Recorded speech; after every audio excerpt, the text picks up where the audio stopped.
Ces dernières années ont montré à la population canadienne que nous vivons dans un monde dangereux et imprévisible.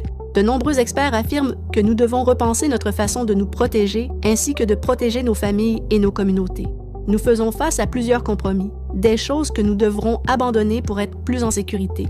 À votre avis, combien devons-nous dépenser et nous préparer dans ce monde plus incertain et dangereux? Discutons de ce que le Canada devrait faire pour accroître notre sécurité. Cette proposition veut que le Canada consacre 3,5 % de son PIB à l'armée. Les partisans de cette proposition soutiennent qu'augmenter les dépenses de défense signifie que nous respectons nos promesses envers nos alliés de l'OTAN. C'est tout à fait logique. Nous devons renforcer notre armée dans un monde de plus en plus dangereux afin d'être prêts à faire face à toute éventualité. Ceux qui s'opposent à cette proposition soutiennent que les risques sont exagérés. La Russie n'est pas en train d'envahir le Canada et Taïwan est très loin de nous. Dépenser plus pour la défense signifie moins d'argent pour d'autres priorités, comme les soins de santé ou le remboursement de la dette nationale. Cette proposition veut que le Canada inclue la préparation aux pandémies dans le 1,5 % du PIB alloué aux mesures de sécurité plus larges dans le cadre de notre engagement envers l'OTAN. Les partisans de cette proposition soutiennent que le Canada devrait avoir sa propre capacité de production nationale d'EPI et de vaccins afin que nous ne soyons pas obligés d'en acheter d'autres pays en cas d'urgence. Nous ne savons pas quand la prochaine pandémie frappera, mais nous ne pouvons pas courir le risque. Il vaut mieux être préparé et nous ne pouvons pas nous retrouver en fin de file si cela se produit.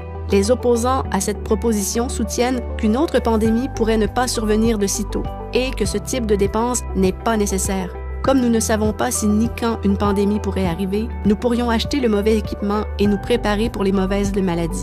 Une grande partie de cet argent pourrait être gaspillée.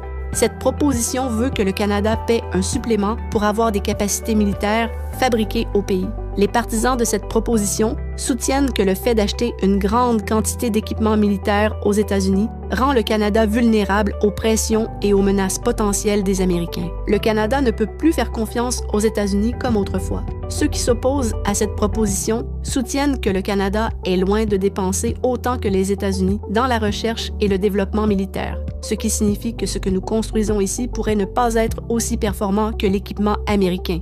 Un équipement moins performant pourrait mettre nos militaires en danger lorsqu'ils combattent des ennemis à l'étranger. Cette proposition veut que le Canada mette sur pied un service de renseignement humain à l'étranger. Les partisans de cette proposition soutiennent que le Canada doit avoir une capacité indépendante de savoir ce que font les pays rivaux et comment ils pourraient nuire au Canada. Le Canada doit devenir moins dépendant des États-Unis pour le renseignement, y compris pour les informations concernant les menaces qui pèsent sur le pays. Les opposants à cette proposition soutiennent que le Canada ferait des choses illégales dans d'autres pays. Les espions canadiens prendraient de grands risques et pourraient se faire capturer, ce qui mènerait à l'emprisonnement ou à l'exécution. Cette proposition veut que le Canada augmente ses capacités militaires dans l'Arctique face aux menaces de rivaux stratégiques. Les partisans de cette proposition soutiennent que l'affirmation de notre souveraineté dans l'Arctique exige une présence physique accrue dans la région, notamment par des navires militaires. Les adversaires pourraient envoyer des navires de guerre ou des navires espions dans l'Arctique, ce qui devrait déclencher une réponse militaire. Ceux qui s'opposent à cette proposition soutiennent que l'argent dépensé pour accroître la présence militaire dans l'Arctique serait mieux investi dans d'autres priorités, comme la santé, l'éducation et l'emploi. Le Canada construit déjà de nouveaux brise-glaces pour l'Arctique. En ajouter d'autres n'entraînera pas nécessairement une sécurité accrue. Cette proposition veut que le gouvernement exige des entreprises qu'elles investissent de manière importante pour se préparer aux cyberattaques et aux attaques terroristes qui touchent les services essentiels.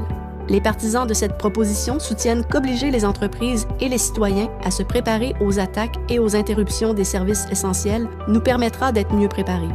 Nous serons plus résilients face aux attaques et aux catastrophes si nous sommes tenus de nous y préparer. Les opposants à cette proposition soutiennent que les entreprises pourraient refiler le coût de cette préparation aux clients. Le gouvernement aura besoin de plus de personnel et de pouvoir pour surveiller les entreprises et s'assurer qu'elles respectent les lois. Maintenant, la parole est à vous. N'oubliez pas que toutes les informations présentées proviennent des documents d'information que vous avez reçus. Veuillez vous y référer pour en savoir plus. Que vous soyez pour ou contre ces propositions, nous aimerions connaître votre opinion. Votre voix compte.